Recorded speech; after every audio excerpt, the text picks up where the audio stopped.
નમસ્કાર, વેધર અપડેટ્સમાં આપનું સ્વાગત છે। હવામાન વિભાગના જણાવ્યા અનુસાર રાજ્યમાં આગામી 5 દિવસ દરમિયાન વાતાવરણ સૂકું રહેશે।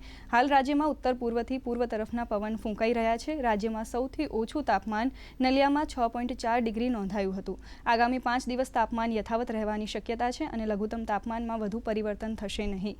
તો અમદાવાદમાં 15.4 ડિગ્રી અને ગાંધીનગરમાં 14.5 ડિગ્રી તાપમાન નોંધાયું છે। બીજી બાજુ ઉત્તર ભારતમાં શીત લહેરનો પ્રકોપ યથાવત છે। પહાડોમાં સતત થઈ રહેલી બરફવર્ષાને કારણે મેદાની વિસ્તારમાં આકરી ઠંડીનો અનુભવ થઈ રહ્યો છે। હિમાચલ પ્રદેશનું તાપમાન 0 કરતાં પણ નીચું ગયું છે। ભારતીય હવામાન વિભાગે જણાવ્યું છે કે 4 જાન્યુઆરીથી હિમાચલ પ્રદેશ અને ઉત્તરાખંડમાં વરસાદ સાથે ભારે બરફવર્ષા થશે, તો જમ્મુ કાશ્મીર, ગિલગિટમાં શીત લહેરની શક્યતા છે, તેમજ તમિલનાડુમાં ગાજવીજ સાથે વરસાદની શક્યતા છે। હરિયાણા અને ચંદીગઢમાં પણ શીત લહેર અને ધુમ્મસ માટેનું યલો એલર્ટ અપાયું છે।